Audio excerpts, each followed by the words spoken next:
Vous avez déjà remarqué, on a tous ce petit réflexe un peu ridicule.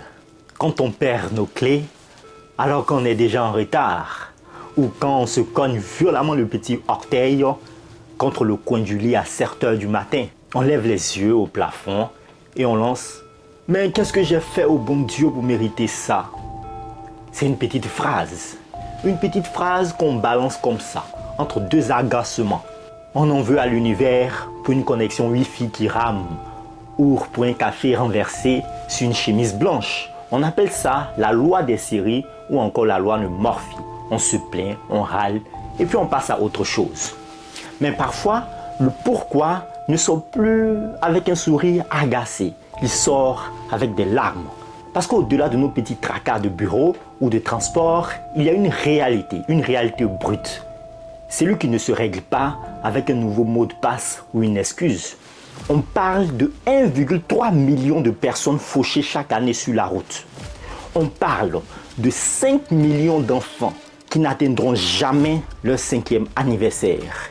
Et quand on ouvre les livres d'histoire, les chiffres nous donnent le vertige. Les 20 millions de morts de 1914 à 1918, les 75 millions de la Seconde Guerre mondiale, l'horreur de la Shoah, etc. On pense aussi aux 12 millions d'Africains déportés par l'esclavage, au massacre de la colonisation, aux terres pillées dont les cicatrices ne ferment pas. Là, on ne parle plus de clés perdues. On parle de visages, de mères, d'histoires brisées, nettes. Et la question remonte viscérale. Pourquoi tout ce mal? Pourquoi tout ce mal si Dieu existe? S'il est vraiment bon, s'il est tout-puissant, pourquoi est-ce qu'on souffre autant? Pourquoi les cancers chez les gosses? Pourquoi les séismes qui rasent tout? Pourquoi les méchants trinquent à la santé des justes qui pleurent? Et surtout, pourquoi ce silence de Dieu quand on hurle? Je vais vous dire une chose, écoutez-moi très bien. Poser cette question ne fait pas de vous un mauvais croyant. Ça fait de vous quelqu'un de lucide. La Bible elle-même ne fuit pas le débat. Non, Job a crié sa colère. David a chanté sa détresse. Et même Jésus, sur la croix, a repris ce cri de Psaume 22. Mon Dieu, pourquoi m'as-tu abandonné? Dans cette vidéo, on ne va pas sortir une petite phrase rassurante pour vous calmer les nerfs. Non, on va réfléchir pour de vrai, bibliquement, théologiquement. On va parler d'abord, du responsable du mal. Ensuite, nous aborderons la question de pourquoi Dieu permet-il la souffrance. Enfin, nous terminerons avec cette interrogation. Si Dieu permet le mal, en est-il le réel responsable? On ne va pas prétendre avoir tout compris, non. Mais on va chercher la vérité ensemble. Parce que comprendre pourquoi Dieu permet le mal, ça ne change pas juste votre théorie. Ça change votre façon de traverser la souffrance, votre façon de croire et finalement votre façon de regarder à Dieu. Let's go.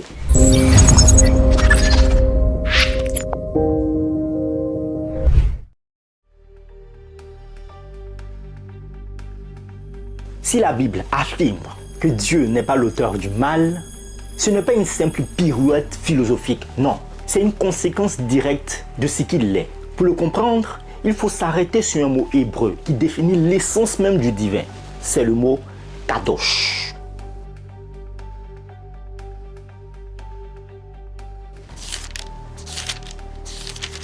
Alors, que signifie kadosh? Dans notre langage moderne, saint évoque souvent la gentillesse ou la perfection morale. Mais la racine hébraïque kadosh est beaucoup plus radicale. Elle signifie littéralement séparer, mettre à part, distinguer totalement. Être kadosh, c'est être d'un autre ordre. Dieu n'est pas juste meilleur que nous. Il est radicalement différent. Le mal ne peut pas provenir de lui.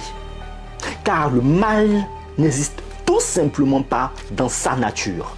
Comme le dit le théologien Wayne Grudem, Sa sainteté est une barrière absolue contre toute forme d'injustice. Oui, dans Ésaïe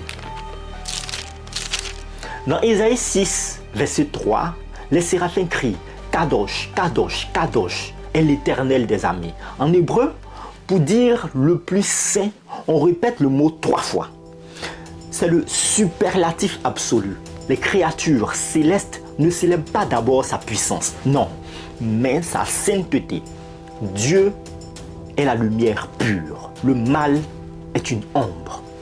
Saint Augustin explique que le mal n'est pas une chose créée par Dieu, non, mais c'est une privation du bien, comme le froid est une absence de chaleur. Permettez-nous maintenant d'aller dans Habakkuk 1, verset 13. Le prophète Habakkuk s'écrie « Tes yeux sont trop purs pour voir le mal ». Cela ne veut pas dire que Dieu est aveugle à ce qui se passe, non, mais qu'il ne peut avoir aucune complicité avec le mal.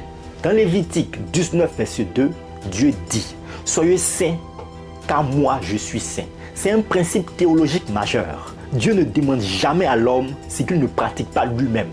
S'il interdit le mensonge ou le meurtre, c'est parce que ces choses sont aux antipodes de son être, de sa nature. Continuons notre voyage. Allons-y à Ésaïe 45, verset 7. C'est le verset qui trouble un peu souvent les lecteurs. Il est écrit « Je forme la lumière et je crée le mal ». Pour comprendre, il faut regarder deux choses. D'abord, le contexte historique. Dieu parle à Cyrus, roi de Perse. Les Perses croyaient en deux dieux, un dieu du bien et un dieu du mal. Dieu rectifie donc, non, je suis le seul souverain, rien n'arrive sans ma permission, dit le Seigneur Dieu. Le sens des mots en hébreu est capital ici. En hébreu, Ra désigne ici la calamité ou le jugement, le malheur, et non pas la méchanceté morale, c'est-à-dire le péché. Dieu peut envoyer un jugement pour punir le péché, mais il n'est jamais l'investigateur du péché lui-même. Comprenez ça très bien. Nous détaillerons ce point dans la suite de la vidéo. Allons maintenant au Nouveau Testament. L'apôtre Paul clôt le débat dans sa première épître. Il dit « Dieu est lumière et il n'y en a en lui aucune ténèbre ». L'apôtre Jacques ajoute en Jacques chapitre 1 verset 13 « Dieu ne peut pas être tenté par le mal et il ne tente personne ». Cela illustre parfaitement ce qu'on appelle une impossibilité ontologique. En effet, par nature, Dieu ne peut pas être le mal, dans sa structure même, dans sa perfection et sa sainteté. Parce que tout cela exclut toute contradiction avec son être.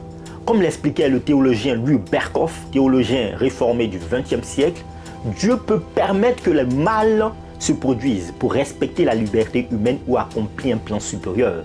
Mais il n'en est jamais l'auteur moral. Parce que Dieu est Kadosh, saint. Si Dieu est Kadosh, cela change absolument tout. Cela veut dire que, premièrement, Dieu est le juge juste parce qu'il est au-dessus du mal. Deuxièmement, Dieu est le sauveur fiable parce qu'il ne nous trahira jamais. Il est saint, il est Kadosh. Enfin, Dieu est la source de vie, le mal n'étant que destruction. Le mal n'est pas un moteur chez Dieu, c'est un intrus qu'il est venu vaincre.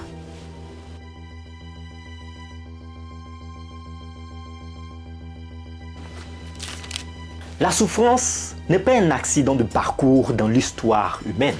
Non, elle a une origine précise et entre les mains de Dieu, elle peut avoir un rôle transformateur. Déjà, la souffrance est une conséquence du péché. Il ne faut pas l'oublier. Dans Genèse chapitre 3, la Bible nous dit que l'homme a chuté. C'est là que la souffrance fait son entrée. Genèse 3, versets 16 à 17. Dieu annonce à la femme des douleurs pour l'enfantement et à l'homme un travail pénible sur un sol maudit. Cela ne veut pas dire que chaque malheur qui t'arrive à toi dans ta vie personnelle est une punition directe pour une faute que tu as commise. Non, Jésus l'a bien précisé en guérissant un aveugle en Jean 9, verset 2 à 3. Cela signifie que nous vivons dans un monde cassé, loin du projet initial d'Éden. La souffrance est une répercussion de la désobéissance humaine sur toute la création. Comme le disait saint Augustin, le mal n'est pas une création de Dieu, mais une corruption de ce qui était bon au départ. Le cas le plus frappant de la souffrance, c'est notre Seigneur Jésus. Il était parfaitement saint, kadosh, et pourtant, il a subi le rejet, la trahison et la torture. Pourquoi? Parce que sa souffrance avait un but, notre salut. En Ésaïe 53, versets 3 à 5, il est écrit « Homme de douleur, il était brisé pour nos péchés. » Jésus nous montre que la souffrance n'est pas forcément un signe de l'abandon de Dieu. Au contraire, Martin Luther, religieux allemand du XVIe siècle et l'un des initiateurs de la Réforme, expliquait que c'est souvent la souffrance, donc la croix, que Dieu se révèle le plus profondément. Elle peut être redirigée pour accomplir un bien plus grand. Dieu n'est pas l'auteur du mal, mais il est le maître qui l'utilise pour nous transformer.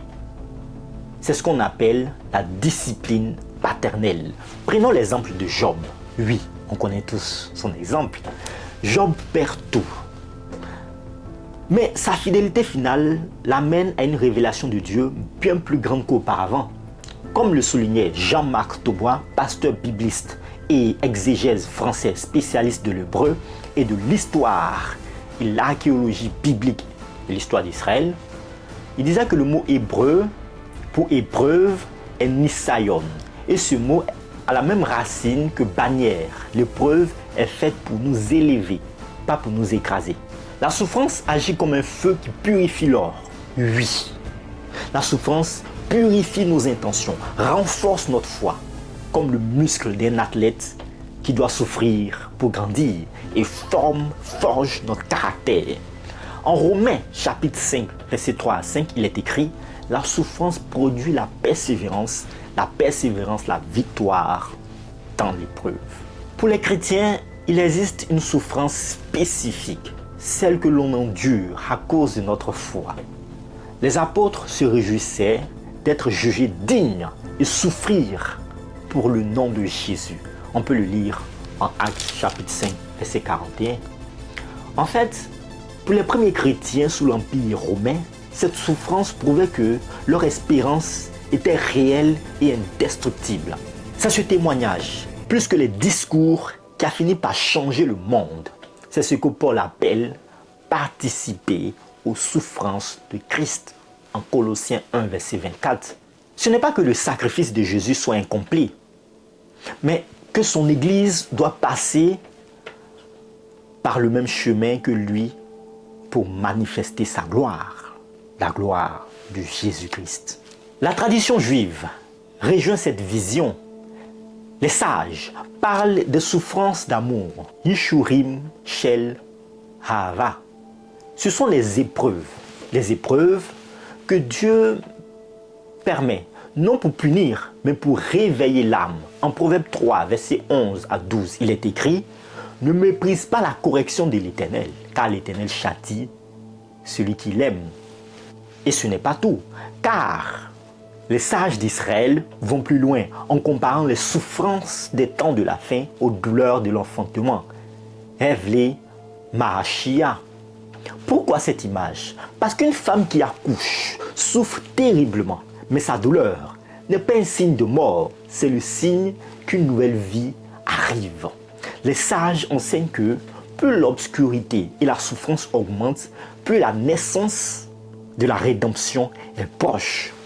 Ce n'est pas une souffrance de destruction, c'est une souffrance de passage. Comme le disait l'écrivain C.S. Lewis, Dieu nous murmure dans nos plaisirs, mais il crie dans nos douleurs. C'est son mégaphone pour réveiller un monde sourd. La souffrance n'est jamais un hasard. Elle est soit une conséquence dont Dieu nous aide à sortir, soit un outil qu'il utilise pour nous polir. Elle ne vient pas de sa nature, mais il l'utilise pour accomplir son plan parfait. Et terminons cette partie avec cette anecdote. Nous allons parler de Polycarpe, né en 69 après Jésus-Christ et mort vers 155 après Jésus-Christ. Polycarpe était l'évêque de Smyrne et avait été directement formé par l'apôtre Jean. À l'âge de 86 ans, il fut arrêté par les Romains lors d'une vague de persécution. Le proconsul romain, pris de pitié pour ce vieillard, lui proposa une sortie assez facile. Jure par la fortune de César, renie le Christ et tu seras libre. La réponse de l'évêque est restée gravée dans l'histoire de la théologie chrétienne, car il répondit, voilà 86 ans que je le sais, il ne m'a fait aucun mal. Comment pourrais-je blasphémer mon roi qui m'a sauvé? Le gouverneur le menaça d'être jeté aux bêtes, puis d'être brûlé vif. Polycarpe répondit avec une sérénité déconcertante.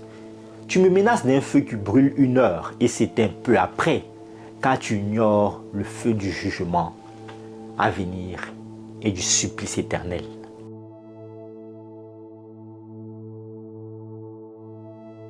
Abordons maintenant un point délicat. Comment Dieu peut-il tout contrôler sans être mouillé par le mal? La réponse tient dans une distinction cruciale. Dieu permet le mal, mais il n'en est jamais l'auteur moral. Oui. Selon le théologien Wayne Grudem, la Bible montre que Dieu peut autoriser un acte mauvais pour accomplir son plan, sans pour autant prendre plaisir au mal ou le justifier. Prenons l'exemple de Job. Oui. Dans Job 1, verset 12, Dieu dit à Satan, « Voici, tout ce qui lui appartient, je te le livre, seulement ne porte pas la main sur lui. » Satan se retira de devant la face du Seigneur. Ici, Dieu fixe les limites. Il lève sa protection. Mais c'est Satan qui produit la destruction. La méchanceté appartient à Satan. La souveraineté appartient à Dieu. Dieu reste kadosh, saint, même quand il permet à l'adversaire d'agir. Ça, il faut le comprendre. Prenons le cas de 1 Roi chapitre 22. Oui, parce que certains versets vont plus loin. Dans 1 Roi 22, versets 21 à 22, pour juger le roi Akab, qui a toujours rejeté la vérité, Dieu permet à un esprit de devenir un esprit de mensonge. Dans la bouche de faux prophètes, Dieu dit, tu le séduiras, sors et fais ainsi. Est-ce que Dieu ment? Absolument pas. Le mensonge est contraire à la nature même de Dieu. C'est ce qu'on appelle ici un jugement judiciaire. Parce qu'Akab a aimé le mensonge, Dieu le livre à sa propre passion. Dieu utilise la mauvaise volonté de cet esprit pour exécuter une sentence juste. Comme le disait Jean Calvin, Dieu se sert des méchants pour accomplir sa justice, mais la faute morale du mensonge reste entièrement sur celui qui ment.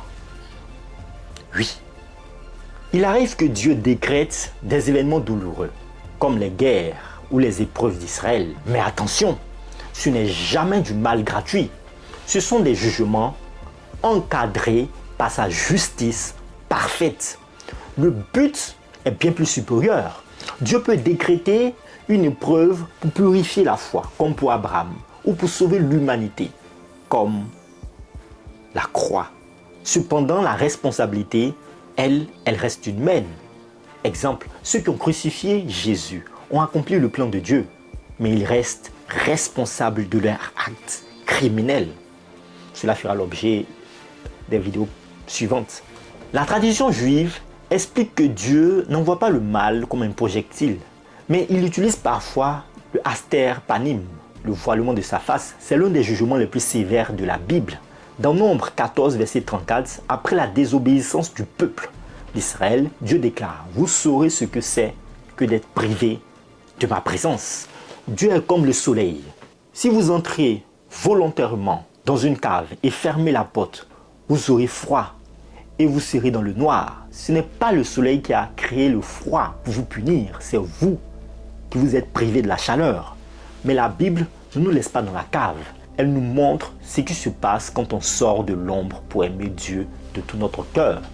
Juge 5, verset 31 nous dit « Ceux qui aiment le Seigneur sont comme le soleil lorsqu'il paraît dans sa force. » En fait, Les sages nous enseignent que Dieu permet ce retrait pour que l'homme réalise que sans lui, il ne peut rien faire. Ce retrait pédagogique trouve son explication ultime dans les paroles du Christ. Jésus nous dit en Jean 15, versets 4 à 5, « Demeurez en moi et je demeurerai en vous, car sans moi, vous ne pourrez rien faire. » Parole du Seigneur.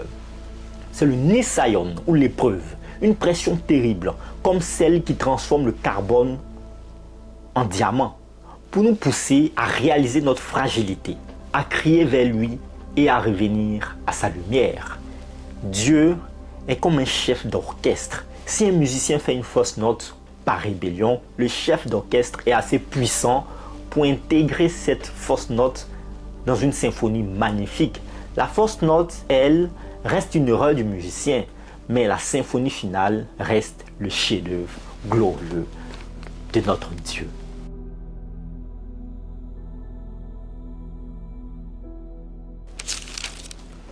Tout ce que nous avons vu jusqu'à présent nous a conduit à une vérité simple mais profonde. Dieu n'est pas l'auteur du mal. Sa nature est kadosh, radicalement séparée de l'ombre. Aucun acte mauvais ne peut sortir de lui. Aucun acte mauvais ne peut sortir de Dieu. Dieu permet parfois le mal, mais pour un but plus grand, comme pour Job, les apôtres et surtout Jésus. La souffrance n'est pas un gaspillage, c'est un outil de sanctification qui nous prépare à une gloire éternelle. La souffrance n'est pas garantie. Non, elle a un sens dans le plan divin. Elle nous forme, nous fortifie et nous rapproche de Dieu, même quand le pourquoi nous échappe pour le moment. Même quand la vie devient sombre et que la vallée de l'ombre de la mort se dresse devant toi, Dieu ne t'a pas oublié, non. Regarde bien le psaume 23, verset 4. Même quand je marche dans la vallée de l'ombre de la mort, je ne crains aucun mal, car tu es avec moi. C'est merveilleux. Car avant d'entrer dans la vallée, le psalmiste parle de Dieu, le Seigneur est mon berger. Mais dès qu'il est dans la souffrance, il parle à Dieu, tu es avec moi. Ça veut dire que c'est souvent dans le noir que notre relation avec Dieu devient le plus intime. On ne discute plus. Sur lui, on marche avec notre Seigneur. Par conséquent, nous pouvons dire adieu au désespoir. Oui, tu peux confronter la douleur sans couler. Car tu sais que Dieu tient toujours les commandes. Comme le Seigneur qui tenait les commandes dans le bateau avec ses disciples et qui a calmé la mer. Le mal ne gagne jamais à la fin, même s'il semble triompher un instant. Le plan de Dieu pour ton bien ultime est inarrêtable. Il dit dans sa parole, j'ai formé des projets pour vous, qui sont des projets de bonheur et non de malheur, pour vous donner de l'avenir et de l'espérance. La souffrance devient l'endroit où tu apprends à dépendre totalement de Dieu. C'est là que le carbone de ta vie devient un diamant entre ses mains. Là où le fer est modélé pour devenir un outil malléable et efficace dans les creux des mains de notre Créateur, de notre Sauveur. Souviens-toi de ceci, mon frère et ma soeur. Tu n'es jamais seul dans ton épreuve. Dieu est là. Au cœur même de la tempête, il est là. Le mal ne vient pas de Dieu. Il fixe des limites de tes épreuves et il marche à tes côtés comme l'Emmanuel. Dieu est avec nous. Comme le disent les sages d'Israël, la lumière qui brille dans l'obscurité est plus précieuse aux yeux de Dieu. Alors, garde courage. Ta foi en sa sainteté, en sa fidélité, est bien plus forte que tout ce que tu traverses. La lumière de Dieu ne brille jamais aussi fort que dans l'obscurité la plus profonde. Écoute, si tu traverses une vallée en ce moment, ne cherche pas seulement à comprendre le pourquoi, mais cherche à saisir sa main. Dis-lui, tu es avec moi, comme le psaume 23 le dit. C'est là que tout change. Parce que la plus grande épreuve de la présence de Dieu dans la souffrance se trouve à la croix. Nous ne pouvons pas nous arrêter là. Dans quelques heures seulement, je publie sur cette chaîne le premier épisode d'une série sur Jésus. C'est le procès de Jésus. Est-il réellement coupable ou innocent? Nous allons mener l'enquête en profondeur avec des sources bibliques, mais aussi des preuves historiques et archéologiques hors bibliques pour comprendre ce qui s'est réellement passé ce jour-là. Restez connectés, activez la cloche de notification, car cette vidéo qui arrive bientôt, elle est dangereuse. On se retrouve tout de suite pour la suite de notre étude. Ne vous éloignez jamais des Écritures. C'est ça qui est la vérité. Au revoir.